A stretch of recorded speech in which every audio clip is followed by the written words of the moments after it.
Pernah kepikiran gak sih, apa yang bikin orang tuh setia banget sama satu merek? Bukan cuma karena produknya bagus loh, tapi ada sesuatu, semacam ikatan yang bikin mereka balik lagi, dan lagi. Nah, di sini kita bakal bongkar rahasia di baliknya. Coba deh bayangin, frustrasinya kayak apa? Udah keluar duit banyak buat penerbangan jauh, yang didapat malah pelayanan jelek, kursinya rusak, kabinnya kotor. Terus kita coba sopan, nulis surat keluhan. Dan balasannya cuma surat template, surat cetakan, sama kupon diskon yang nilainya ya ampun nggak seberapa. Kayaknya cerita begini sering banget kita dengar ya kan? Nah, dari sini muncul pertanyaan penting kan? Kenapa sih layanan pelanggan yang bener-bener keren itu langka banget? Dan gimana caranya beberapa perusahaan itu bisa sukses banget mengubah pelanggan biasa jadi fans seumur hidup? Yuk, kita cari tahu jawabannya bareng-bareng. Oke, jadi ini dia 5 pilar utama yang akan kita bedah. Pertama, cara bikin paket penawaran yang lebih ciamik. Terus, gimana manfaatin kekuatan komunitas? Ketiga, berani jamin kualitas produk.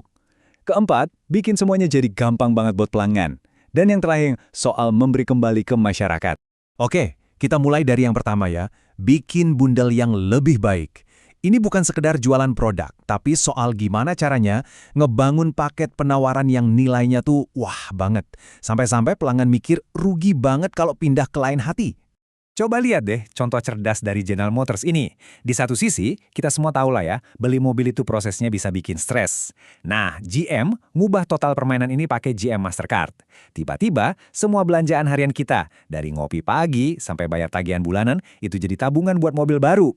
Bayangin, bisa dapat diskon sampai $3.500 cuma dari belanja rutin. Jenius banget kan? Dan bundling itu nggak melulu soal duit loh, bisa juga soal kenyamanan. Contohnya kayak beberapa cabang Wells Fargo ini. Mereka gabungin layanan bank sama Starbucks dan laundry. Jadi urusan ke bank yang biasanya ya gitu-gitu aja, sekarang jadi satu tempat praktis buat nyelesain banyak urusan sekaligus. Oke, sekarang kita lanjut ke pilar kedua, manfaatin komunitas. Kalau tadi kita ngomongin nilai transaksi, sekarang kita naik level ke koneksi emosional yang lebih dalam, yaitu rasa memiliki. Lihat aja Harley Davidson, dengan lebih dari 360.000 anggota, ini bukti nyata kalau mereka tuh nggak cuma jualan motor, mereka jualan identitas. Lewat Harley Owners Group atau HOG, mereka berhasil menciptakan sebuah keluarga global yang solid banget, lengkap dengan acara, majalah, dan merchandise eksklusifnya. Dan siapa bilang komunitas itu harus soal produk utamanya? Gimana kalau kita bangun komunitas dari kemasannya?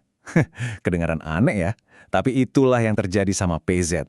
Para kolektor dispenser permen ini, yang nyebut diri mereka PZ Heads, udah membentuk komunitas global yang super antusias.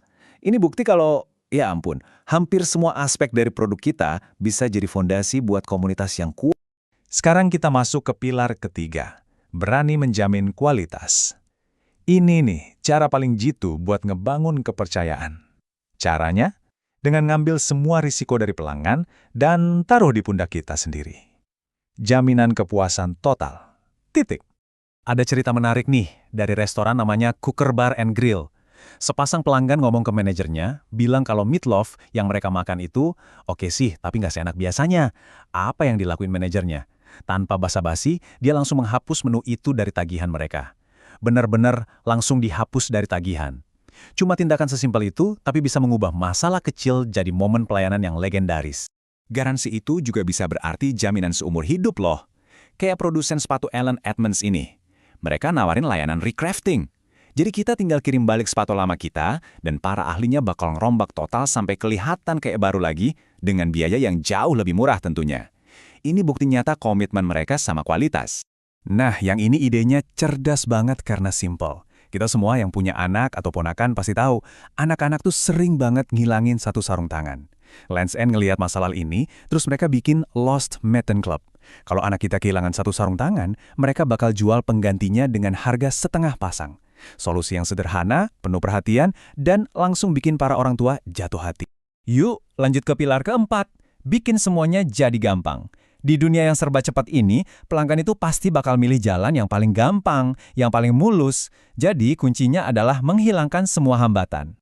Pernah nggak sih lagi belanja online terus ada masalah, dan kita harus ribet nyari-nyari nomor telepon customer service? Nah, beberapa website pinter ngatasin ini pakai tombol panggil kembali. Kita tinggal masukin nomor kita, dan mereka yang nelpon kita. Ini cara yang proaktif banget buat ngilangin frustrasi pelanggan. Waktu itu aset kita yang paling berharga kan? Dan American Airlines kayaknya paham banget soal ini. Dengan unit access boarding mereka, penumpang setia bisa skip antrian konter sama sekali. Tinggal gesek kartu, dapat boarding pass, dan langsung ke pemeriksaan keamanan. Ini bentuk penghargaan tertinggi buat waktu pelanggan. Dan pilar terakhir kita, memberi kembali. Kenapa ini penting? Soalnya di zaman sekarang, orang tuh nggak cuma beli produk, mereka berinvestasi sama nilai-nilai dari sebuah merek. Kalau keuntungan perusahaan sejalan sama tujuan yang mulia, ikatan yang tercipta itu bisa kuat banget. Caranya macam-macam loh. Ada Toms of Maine yang nyumbangin 10% keuntungannya buat lingkungan. Ada juga Newman's Own yang didiriin aktor Paul Newman. Ini lebih gila lagi, mereka nyumbangin semua keuntungan setelah pajak buat amal. Terus ada Schwartz Books yang ngasih pilihan ke pelanggannya mau nyumbang 1% dari pembelian mereka ke badan amal lokal mana. Nah, strategi kayak gini itu dikenal sebagai cost marketing atau pemasaran berbasis tujuan mulia. Tujuannya ada dua, naikin profit sekaligus bikin dunia jadi tempat yang lebih baik. Dan ini bukan cuma soal niat baik loh, ini bisnis yang cerdas. Ada survei yang nunjukin kalau 76% konsumen itu bakal lebih milih merek yang punya tujuan mulia. Jadi, berbuat baik itu beneran bisa mendatangkan cuan. Jadi, setelah kita bahas kelima pilar ini, coba deh renungin, prinsip mana aja sih yang udah berhasil bikin Anda setia sebagai pelanggan? Dan yang lebih penting lagi, dari kelima ini, prinsip mana yang bisa Anda coba terapkan, entah itu di bisnis Anda atau bahkan di interaksi sehari-hari, mulai besok